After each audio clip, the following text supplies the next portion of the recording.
Again, and welcome to Robert Whiting's Japan, a weekly podcast where we talk about the past, present, and future of the nation. We discuss current events and trends and the newsmakers who are shaping them. I'm your host, Jack Gallagher. Bob, how's it going today? Fine, Jack. How are you? Good, good. Well, right off the top here, as the man who wrote the book, The Meaning of Ichiro, let's talk about the hits record, disputed or not. What is your view on Ichiro amassing a number of hits that surpasses the total of Pete Rose? Well, normally I'm against, counting NPB records and combining them in MLB records and calling that a career total, because if you do that, then you have to consider what guys did in Cuban leagues and Dominican and Mexican league and the minor leagues and even the Negro leagues, or some of these historical records. Jackie Robinson, Willie Mays, it's just I think it distorts the reality. It's called a major league record because it's a major league record, and that's what Pete Rose holds. Having said that, I think it's quite clear if you look at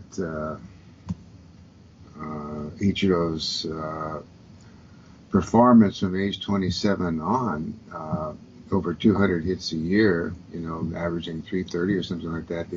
If he had come to the major leagues at age 22, then I think, he'd have passed Pete Rose by then, because I think he would have started hitting 200 hits from the beginning. That's assuming, of course, that he had a manager like Lou Piniella. As you know, Ichiro was not the same hitter in the States as he was in Japan. When he played in Japan, he used to raise his right foot when he was standing in the batter's box and swing it kind of pendulum style.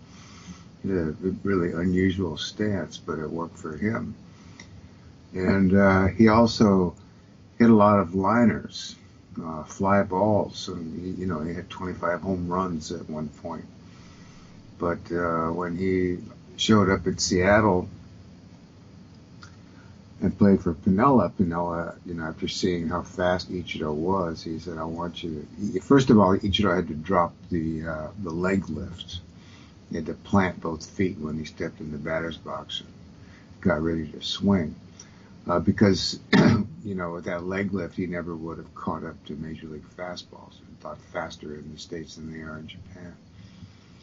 And also, Piniella told him to not hit the ball in the air, to try to hit everything on the ground, hit to the infield, hit to the left side of the infield, and get out hits, because he had such a good jump out of the box anyway, great speed, that he'd be able to get infield hits, and he did. Holds a major league record for infield hits. I think it was 680, something like that. So anyway, if he'd showed up at age 22 in the big leagues and he had a manager like Piniella, then I think that he would have already passed Pete Rose. He'd be on his way to 4,500 hits. Right.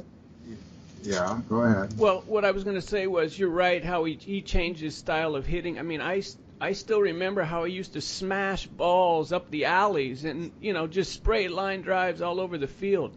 Do you think that if he had continued to hit that way in the majors, he would have enjoyed the success he's had, or not? Well, I don't. It's really hard to say. Mm-hmm. I don't think he would have had as many hits if he hit the way he did in Japan. If he'd gone for line drives and fly balls, but he still would have been okay. I just got through writing 2 columns, consecutive weekly columns for the Yukon Fuji about this subject, and there's some interesting statistics here. This argument's going back and forth, and remarkable thing about this is the amount of press coverage that it's got in the States. I mean, of course, it was a big deal in Japan, you know, headlines in the sports dailies and big features in the media news here on TV. But you know, there was a lot of attention paid to it in the States as well in the U.S. media. And which was different, of course, when Hank Aaron passed, when Sadaharu passed Hank Aaron in career home runs back in the late 70s. You know, the universal reaction was, that's Japan, it's a lower league, pitching is inferior, and it's not really a record. But here you see more, you see more Americans arguing the case that Ichiro is a better player than Pete Rose. And let me give you some of these arguments that I dug out. You know, Pete Rose was a playing manager. You know, when Pete Rose was at the end of his career, he was in terrible shape. He was a drinker, spent all his time, you know, outside the ballpark, screwing around, gambling. And if he'd been playing, if somebody else had been managing, and he'd been anybody else but Pete Rose, you know, would have been on the bench or forced into retirement or sent back to the minor leagues. You know, his final season, he batted .219. He just hung around, let himself play just to get the record. Whereas Ichiro is probably in the best shape of anybody in the major leagues, even at age 42. The guy's, you know, pregame training routine is just, you know, it's like 10 times more intense than anybody else in the game. So, you know, you could say that Ichiro is a better player in that sense. There's something else here. He had, the New York Times did a story in which they noted that Ichiro had his 4,256 hits and 14,334 total plate appearances. By contrast, it took Pete Rose 15,890 plate appearances to get his 4,256 hits. ESPN noted that if Rose had been as fast to first base as Ichiro, he would have had even more hits in his career. But then again, if Ichiro had been slower, he would have altered his approach and hit for more power. After all, he's known for launching balls into the seats during batting practice. Consider this. Look at these statistics and tell us, is the NPB league really lower level than the major leagues? Ichiro had 1.3 hits per game in 7 full seasons in Japan. In his first 10 seasons in major leagues, he averaged 1.41 hits per game. That was before he turned 37. Rose never averaged more than 1.3 hits per game in any 10-year stretch. Also, Ichiro was playing in an era when pitchers were throwing a good 10 miles per hour faster than they did in Rose's time. On the other hand, Rose hit .335 in 1968, the famed year of the pitcher. Let's see here. What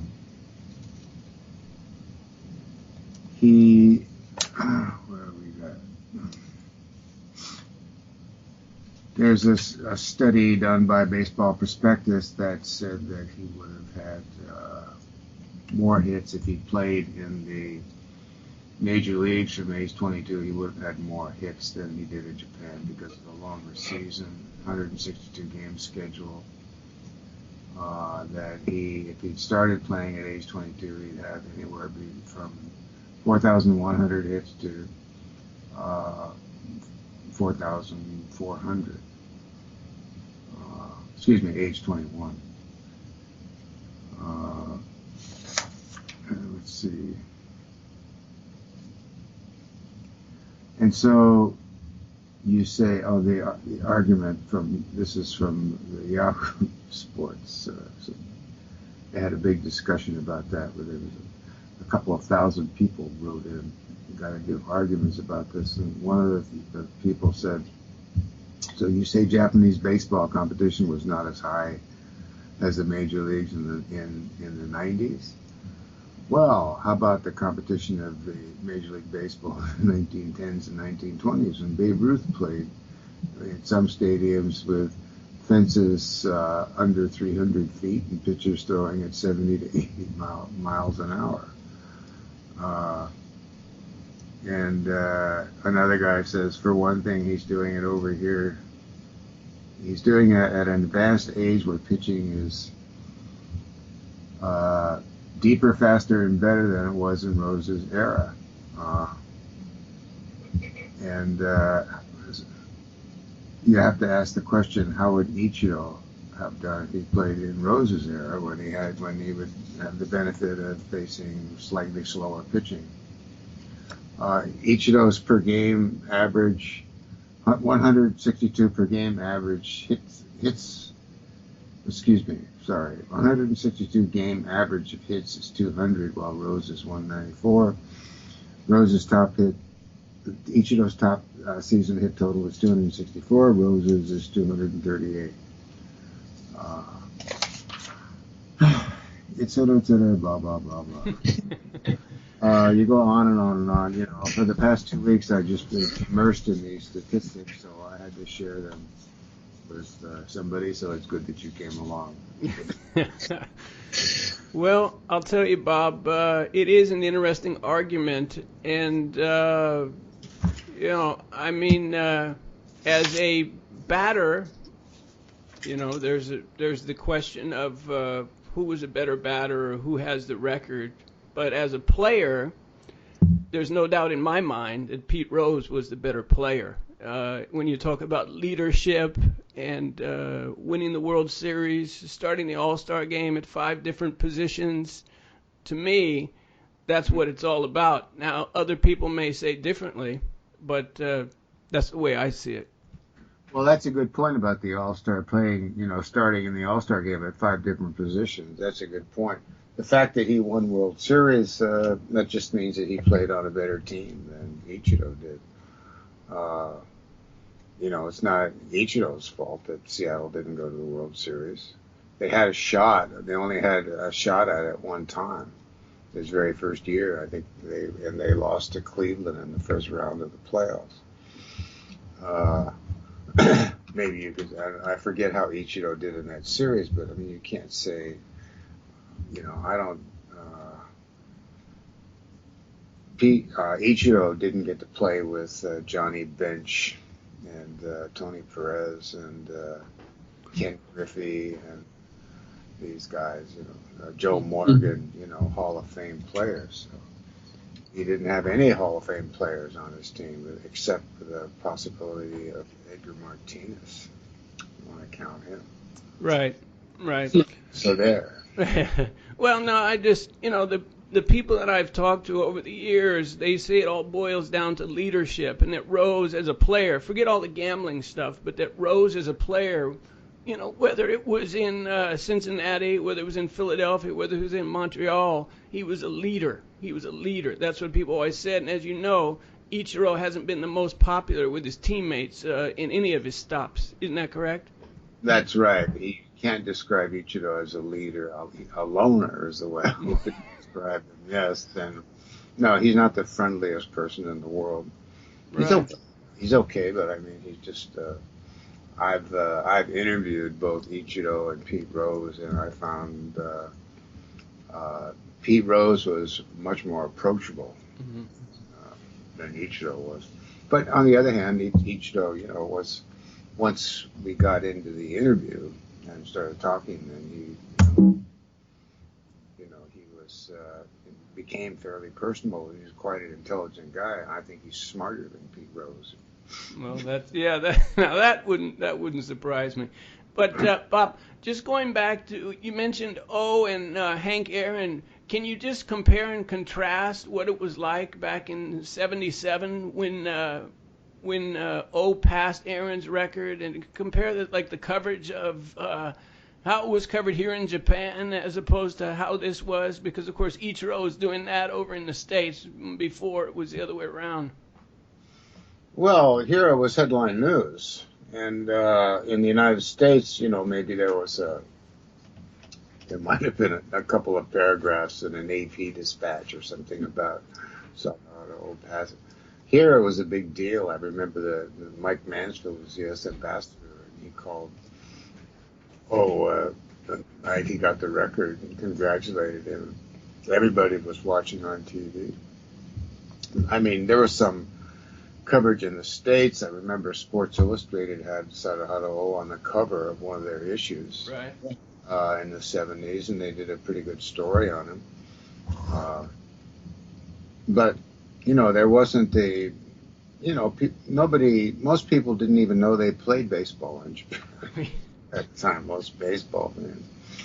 It was a revelation to a lot of people, and, it was just the other side of the earth, that why in God's name would anybody want to go there and play baseball? It was the attitude of most people, unless, you're a retired or a major league veteran on the verge of retirement, and they offered you one of these, $1 million contracts that they were doing at the time.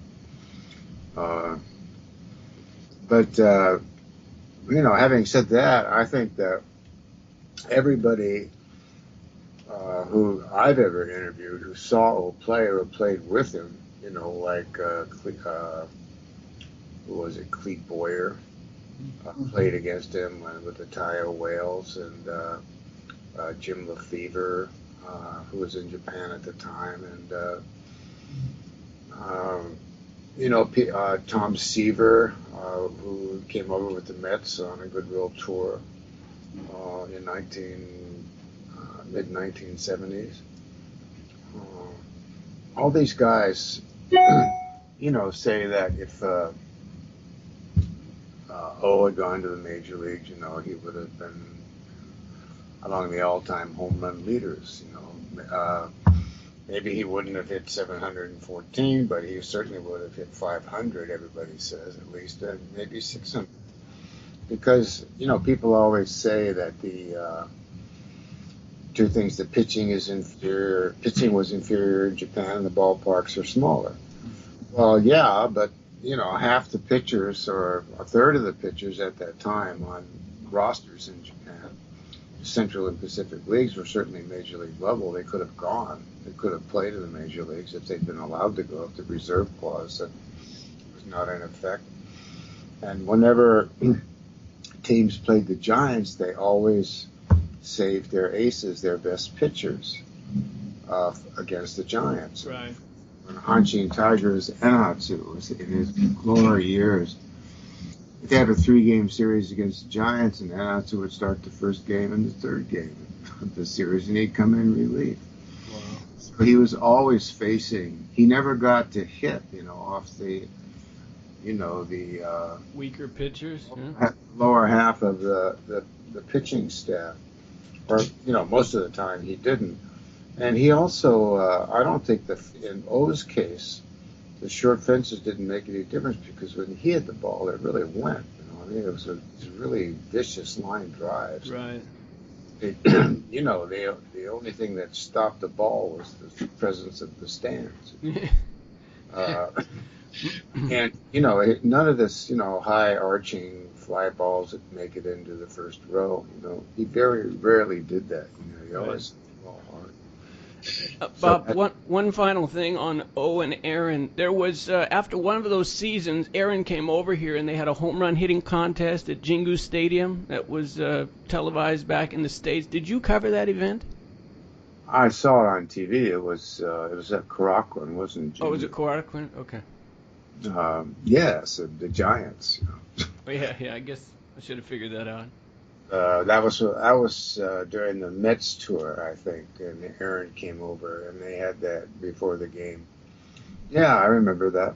Aaron won by was it 10-9 or something like that? Right. And as legend has it, it was one of the American umpires who called the event, and as legend has it, one of Aaron's home runs was foul, but was called fair. So who knows? Oh no, I didn't know that. Gee, that's Yeah. something. Oh, okay. Supposedly the umpire in question was asked about it years later, and Yeah. he just smiled.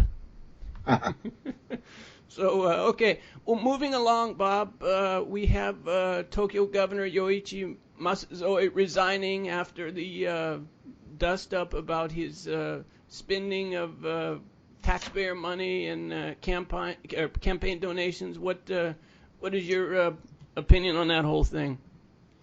Well, I thought he was going to get out of it, but they just kept turning up more and more instances of him misusing not only political donations but taxpayer money. Like, he took a trip to London and spent $500,000 for him and his staff. Wow. He would use his official driver, paid for by the taxpayers, his chauffeur to take him to his besso in Yugawara, on the Izu Peninsula. That's a drive of 100 kilometers back and forth. Right. And, as he was questioned at the assembly, somebody said, well, I need this, for my personal relaxation to clear my mind. I can't do this without. Oh, and so what happens if we need you? If there's an emergency back in Tokyo, then we have to use taxpayer money to get a helicopter to fly you back to the city. And he just seemed oblivious to the fact that it upset people so much. Like it just seemed petty, like ordering pajamas on, using political funds instead of paying out of his own pocket. Or he bought these Chinese robes that he used to relax in. He said he needed the Chinese robes because they got him into the spirit of things when he was doing his calligraphy practice. He couldn't do it without them. And just little stuff like that, it piled up, and he just seemed really, petty and oblivious that, he thought that he deserved this. Entitled. Entitlement, right, yeah. Sorry, I'm a little hungover today. So, Bob, the question is, we've seen this kind of thing happen many times now.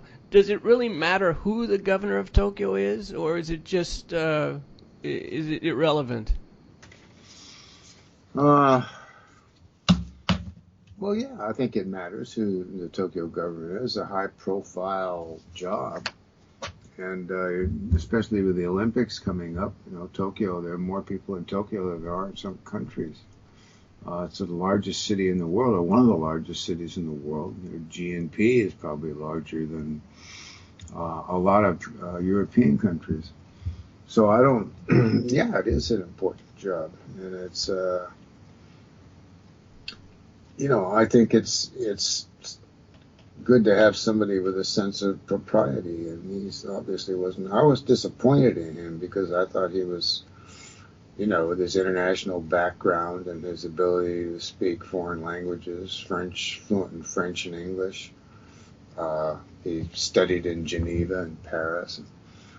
I thought that he'd be really good. I saw him, he came to the press club, Foreign Correspondents Press Club in Tokyo, Hirakcho, a couple of times. And, he was very entertaining, and he was fun to be around compared to the former guy, Inose. And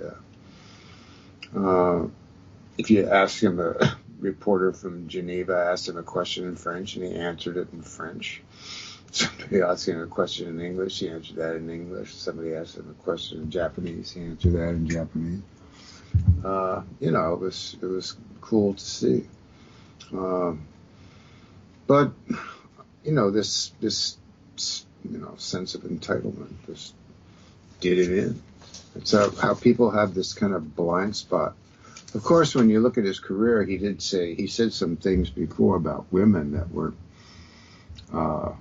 that should have disqualified him from being in politics. Actually, when he said that women should not be politicians because they every month when it's their time of the month, they become irrational and hysterical.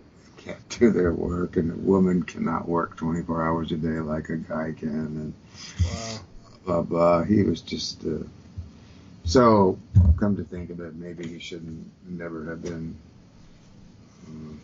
On the other hand, he's not that much different than the average male Japanese politician with those kind of views. But I don't know. Well, we'll see. I wanted to see Renho. I wanted to see her run for governor of Tokyo. I thought she would have been great, but she's going to stay in Parliament. Right. The female politician. And okay, Bob. Moving on to a milestone that's coming up next week, and one that you were here for, and that was the Beatles, the 50th anniversary of the Beatles Japan concerts. Can you give us your recollections of that watershed event? Yeah, they were in Tokyo for 4 or 5 days, I think, and they gave concerts in the afternoon and the evening every day. They were here, then they headed off to Manila. I watched it on TV. They had one that was, I think, telecast on a Friday night. It only lasted 30 minutes. No, that's how it was back then, yeah. Yeah, and so they came and sang, and you couldn't hear them because the screaming at the Budokan was so loud. There's people yelling and going nuts and jumping onto the stage. They were confined to their hotel room. They stayed at the Okura. It was the capital Tokyo, wasn't it? Right? What? I thought it was at Okura. Anyway, I actually wasn't there, but I assumed that it was the Okura because everybody stayed at the Okura. But anybody who was famous and had a lot of money. But actually, Paul and John snuck out. John traded got the pass from some reporter, pretended to be a reporter, and he eluded security. And they went out to see the Imperial Gardens and the Tsukiji Fish Market until the security guards caught up with them and took them back to the hotel. It was like being in prison, he said. Wasn't there, Bob, wasn't there some controversy about them performing at the Budokan with some of the nationalists saying that it was only a place for martial arts training or exhibitions? Do you recall any of that?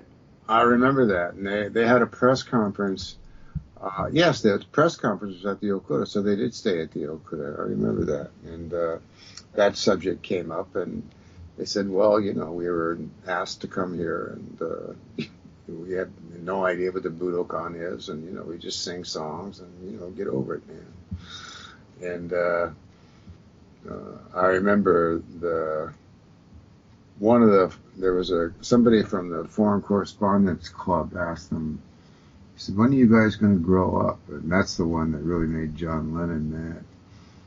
And he said, I wager to say we're more adults than some of you in the press corps, Ooh. Oh boy, good line. But yeah. What was the vibe like? What was the press coverage like of that event? Oh, just enormous. They were just. The room was packed. Everybody wanted to get in and see them. Of course, they were entertaining as always. They were a lot of fun and constantly joking. The thing about the Beatles, they're very engaging people, and they like to talk. They actually like to talk to reporters and talk to their fans, and they all thought it was their popularity was amusing. They would be bemused, that's the word. They would be bemused by their fame. And, like John would say, hey, man, we're just musicians. That's all we do, It's all we've been doing since 16. We don't know about all this crazy screaming and yelling and whatnot. Of course, we'll take it. We'd rather have it than not have it. It sells our records, gives us a lot of money. But he said, I'd like to see Japan, but unfortunately we came here to work. So that's what we're doing. We're giving 2 concerts a day, the 4 or 5 days that we're here. And then we're leaving, and we're not complaining that we have no chance to do sightseeing in Japan because this is our job and this is what the fans want. Next question. Excuse me. Yeah. What I was going to say, Bob, was that who knew at that time, though, that Lennon would actually end up married to a Japanese woman and coming here every year on vacation? Yes, the wicked Yoko Ono. Who broke up the Beatles. Yes, interesting, right? And he used to come here all the time, right? Right. He really liked Nagano, right? Yeah. Yeah. And he could walk around and nobody would recognize him. Wear these big floppy hat. Enjoy it. Wow. Okay, Bob, let's see what's next on the docket here. Some historical documents came out in the last few weeks that revealed that Yokohama was actually the third choice for the dropping of the atomic bomb. Is that something that you had any prior knowledge of or you had heard about?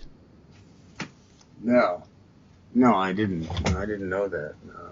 But it makes sense. I mean, this is a strategic military target because that's where after the Tokyo fire bombings, that's where the center of production moved. You know, there were oil refineries there, and there were manufacturing plants, and Yokohama Harbor. You know, there were a lot of ships there, a lot of military ships at the time.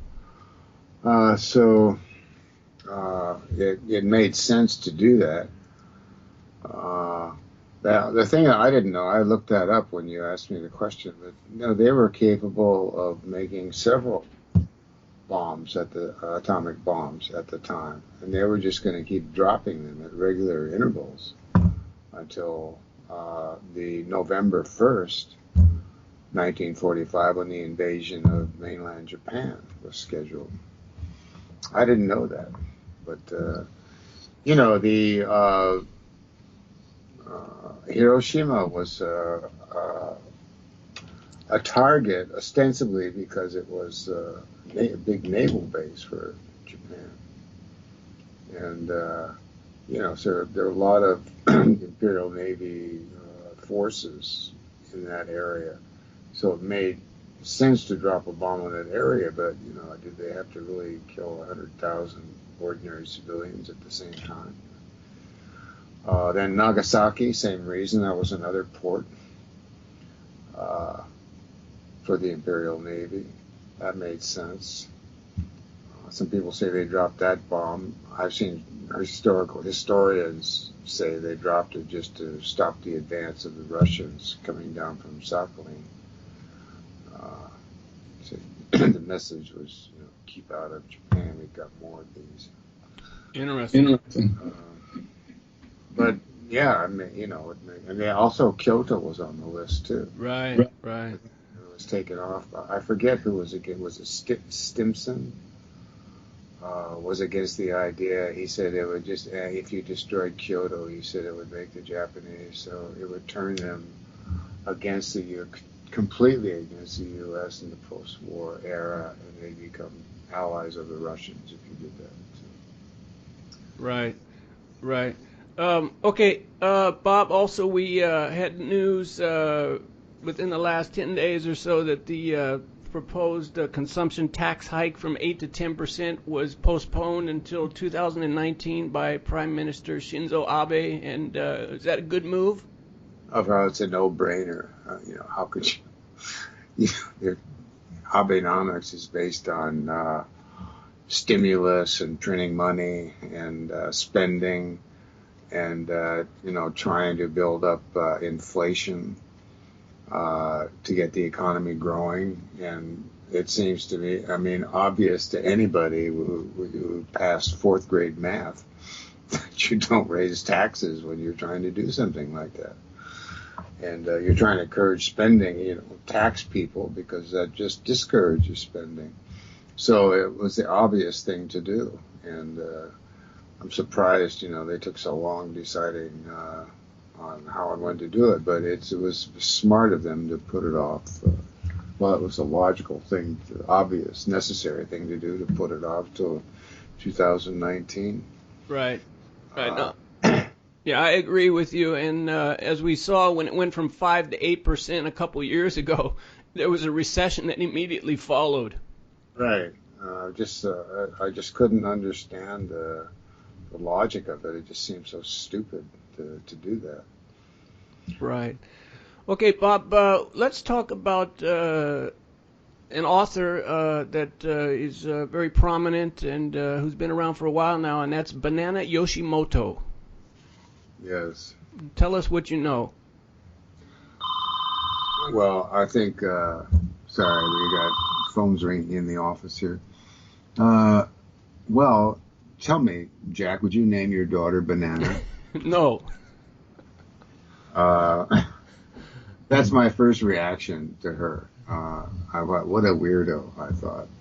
And she chose the name herself. She said it's because it's cute and it's purposely androgynous. Well, I don't know about you, but when I look at a banana, compare it to androgyny. Yeah, that's not what I think of. No, it's not. But and it's not if the Chinese just passed a rule against girls eating bananas on the internet. Right, right. I heard that. Too provocative, too erotic, or something. Uh, so, but I read one of her books a long time ago. This a book called Kitchen. They're kind of depressing. I didn't care for the writing style, but I mean, she has all these little touches in there. The sound of slippers on a hardwood floor, and then the breeze blowing into the window. She's very good at doing that sort of thing. But she has these sexless relationships with men, and she had a lover, but he died, and she's trying to communicate with his soul. It's bizarre. I know she won a lot of prizes, and her this book Kitchen sold is over 60 printings in the first couple of years, which is amazing.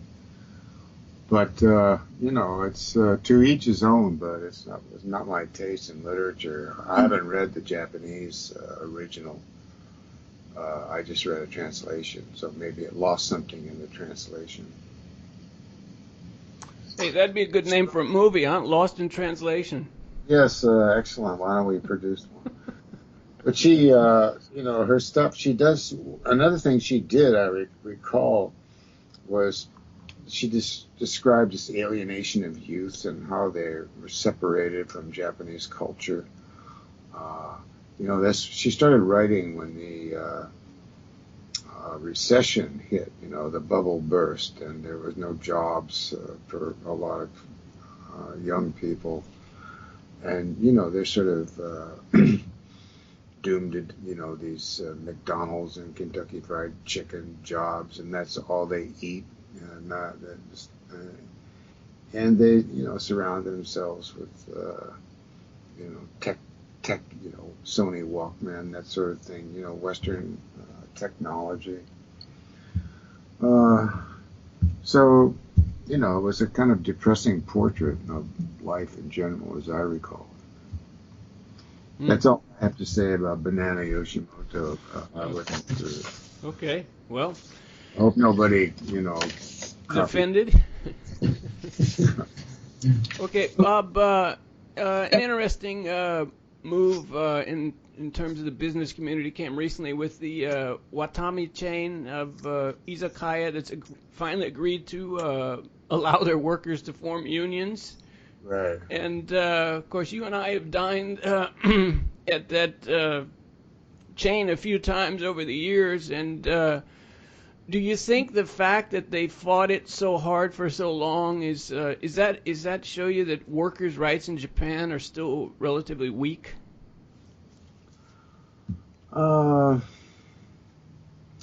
Well, yes and no. I mean, some unions are very strong. I remember I did some work for Grolier in Japan one time. I wrote this language course, a children's language course for them with another fellow. and Grolier publishes the Encyclopedia Americana, and they hired this group of people, editors and professors, to come in and translate the Encyclopedia Americana into Japanese. Encyclopedia Britannica was doing the same thing with their encyclopedia. And they decided that it was too expensive, and so they stopped, after a year into the project. And they just said, we're going to cancel this project, and you people have to go. Sorry. See you later. And so these people got together and sued, and the court ordered that they keep their jobs. And so they went in there, sat for the next 10 or 15 years or however long it took. They just sat in this office and did nothing. Played mahjong, cards or whatever. And that's, what. So when people say that, workers don't have rights in Japan, I always cite that example. There are differences between, employees and contract workers. Right. And also, Japanese people are not normally as confrontational. They have been in periods of, Japanese history, the 50s especially, and these opposition against the security treaty. But, when you join a company, you become part of a family, and, the union within the company works hand in hand with management, and everything goes smoothly. I don't know if you remember the JNR, whenever salary time, raised this salary talk time had come around in the spring, and in Europe and the States, the workers were going on strike, but not Japan. They came to work, and they did this work to rule practice, where you scrupulously followed all the rules of operating trains, so that the trains arrived a little bit slower than they normally. Mm-hmm. And that was their way of protesting, but they never left a job.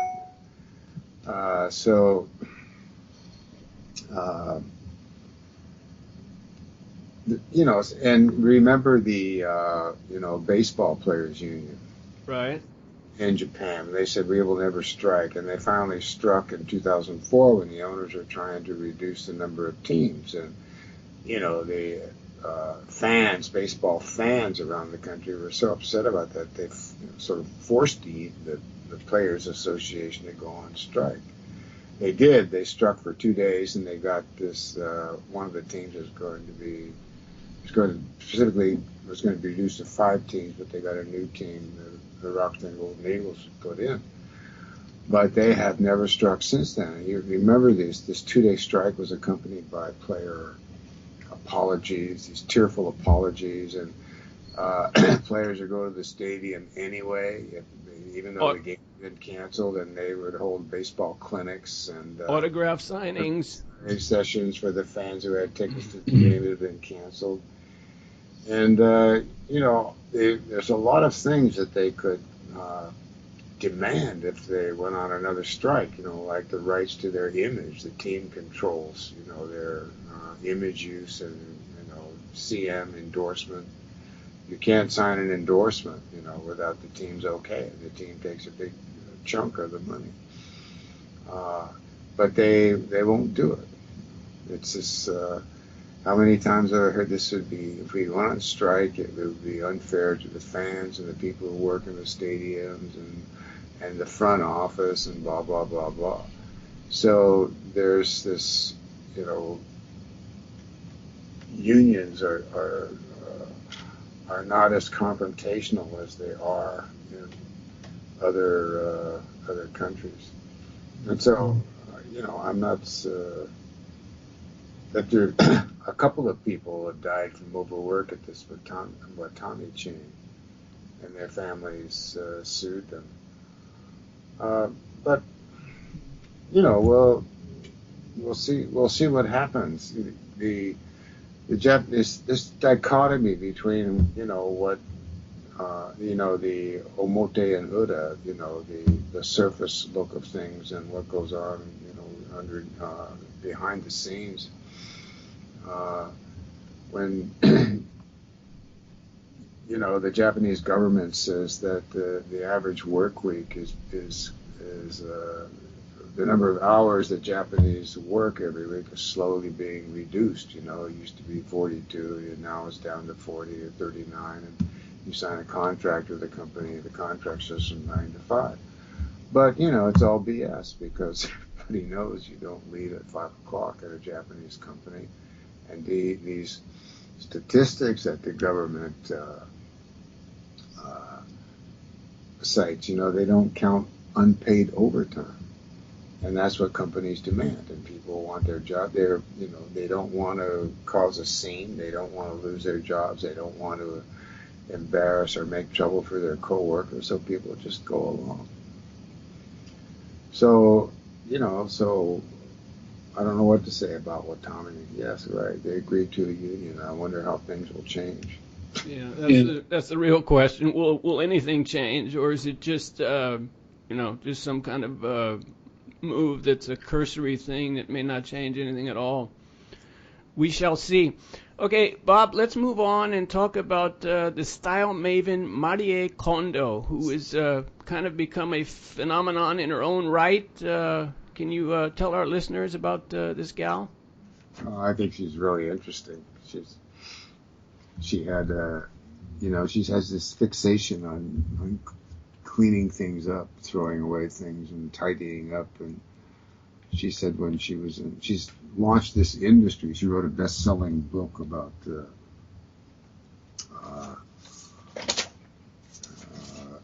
how to declutter your house, and it's sold millions of copies around the world, and she's become this guru about getting rid of stuff that you don't want. And in fact, in the States, they say, I'm condoing my bedroom today. Her last name has become a synonym for cleaning up or cleaning out. She said that but she was in school, and everybody else used to, volunteer to feed the pet turtle or do something else. She was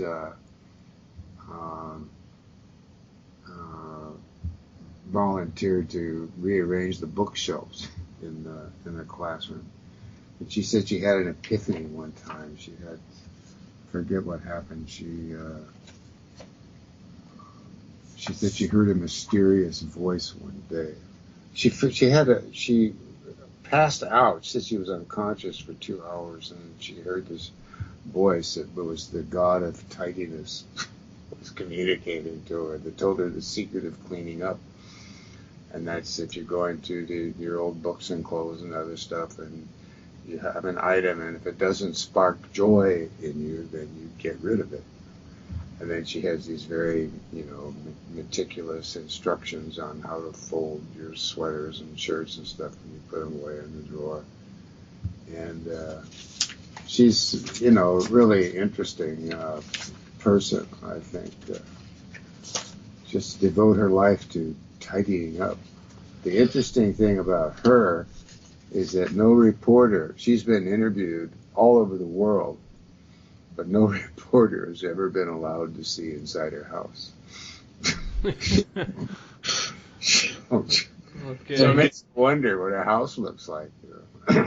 Now, Bob, isn't it also true that this whole thing about cleaning things up and stuff? At one time, she became so obsessed by it that she had a nervous breakdown. Yeah. Wow.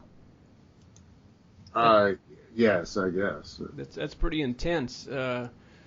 But does it surprise you? Does it surprise you? She had a nervous breakdown and she fainted, and that's when she had this epiphany about, the god of tidiness contacted her, and said she couldn't find the key to keeping things clean and organized until then. She had this nervous breakdown and passed out, and the god of tidiness said, listen, it's all about sparking joy. If you don't feel spark of joy when you look at something, you should throw it out or get rid of it or give it to somebody else who can use it. But are you surprised at how how she is kind of, turned into a phenomenon and has resonated around the world? Does this surprise you?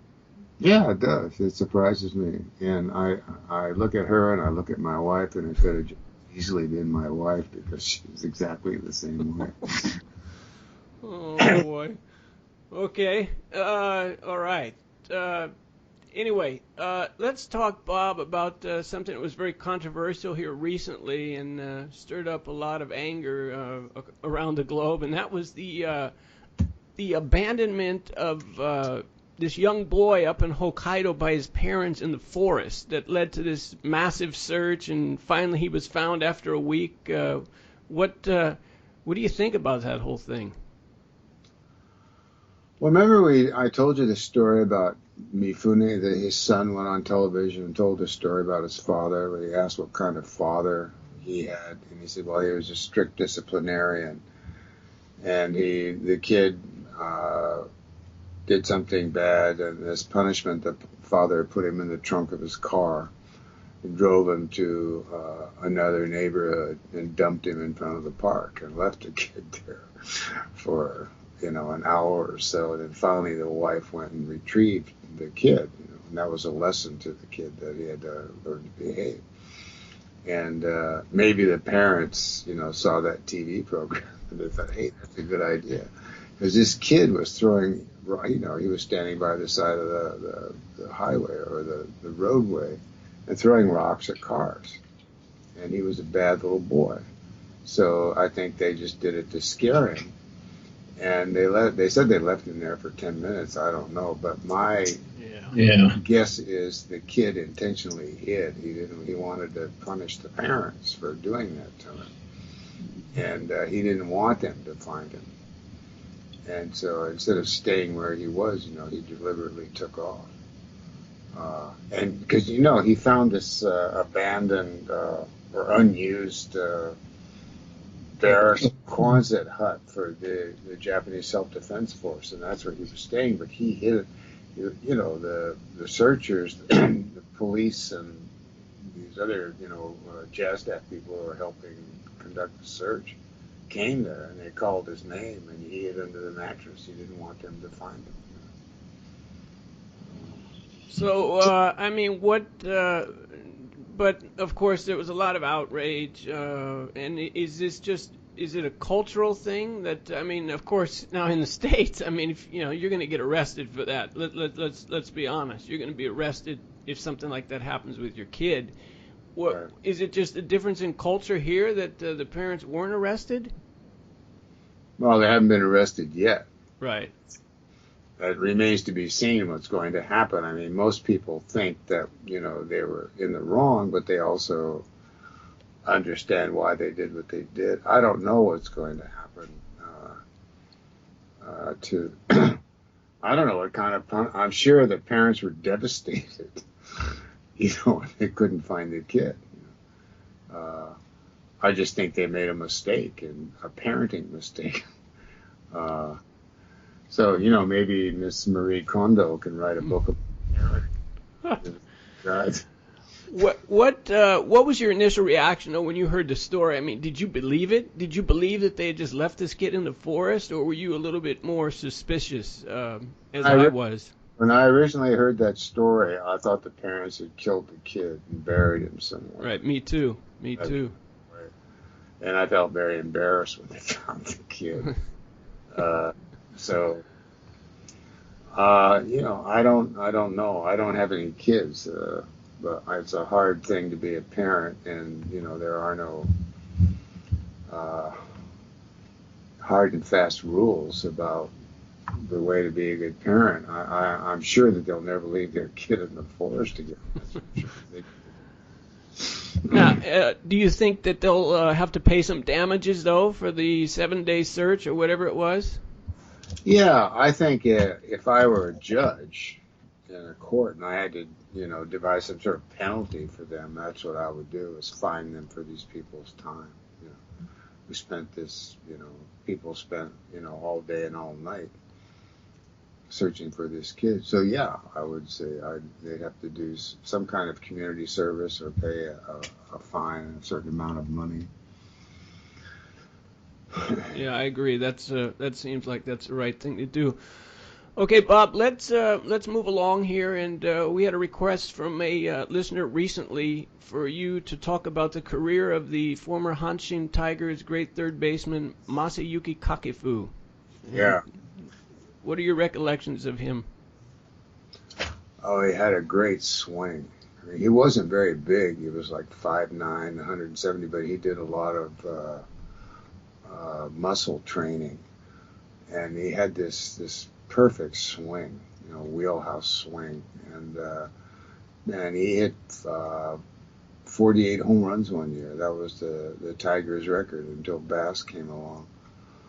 But he and Bass and Okada formed this sort of murderer's row for the Hanshin Tigers during the 1985 season when they won the Japan Series. Bass had 54 homers, Kakefu had 40, and Okada had 34.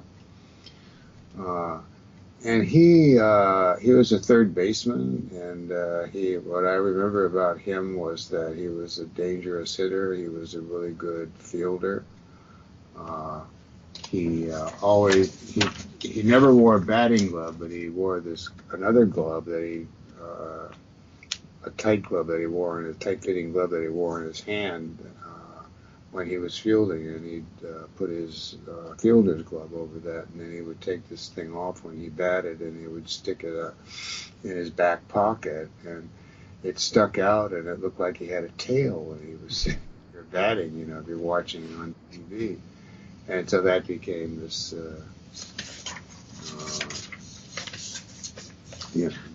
topic of discussion. And when he was a big disciple of Shigeo Nagashima, who when Nagashima retired, Nagashima had retired as manager from the Giants, resigned as manager. He retired in 1974, then he was manager of the Giants for 6 years, and then he went on and became a TV commentator. But Kakefu would ask him, about batting. And there's this story that he told about one time he was in a slump and he couldn't get his swing right, so he called Nagashima up, and Nagashima said, I want you to set the phone down. I want you to pick up a bat, empty your mind, and just start swinging. And first he couldn't get it right, and Nagashima would say, no, he's listening to the sound, and it's not quite right. He says, no, your mind isn't empty. You just got to, think of nothing, and just start swinging. And then so he finally got the hang of it and did it, and Nagashima was saying, oh, that's the sound, that's it, that's right, that's perfect. So Nagashima gave him a batting lesson over the phone, which I don't think I've ever heard any batting coach anywhere else in the world doing. Nagashima used to do that with Hideki Matsui when he was in New York, too. Matsui would call him when he was with the Yankees. Matsui would call him in Tokyo, lay down the phone and start swinging. I think you're mentally, you're not focused enough. Move your legs together. Narrow that stance. I don't know what the hell he would have said, but I think that's amazing that you can just have a batting coach over the phone. Yeah, that was definitely something before its time. Now, there was no Skype back then, right? That's right. Kakefu had some problems after his career, Bob. Can you talk about those?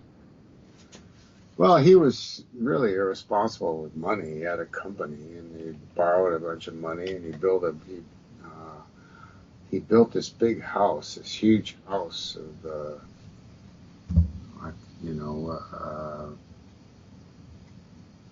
6,000, square meter area, 4 floors with a basement, and it was worth, I don't know how many millions of dollars, but he couldn't pay for it. And they wound up having to sell it on auction. It was too bad, but he lost everything. He was Mr. Tiger for a long time. After Tabuchi retired, he was Mr. Tiger. But he just, he seemed to lack common sense. He drank a lot. He was arrested for drunk driving one time uh, when he was playing for the Tigers, and that was a big story. He he was slated to be, or he was offered the job of manager of the Rockton Golden Eagles at one point. But one of his conditions was they pay off all his debts, which is an enormous amount of money. And they said, sorry, see you later. So it's too bad. And now he's coaching for the Hanshin Tigers. Kanemoto, the manager, likes him a lot. So I saw his picture in the paper the other day, teaching some young player proper batting.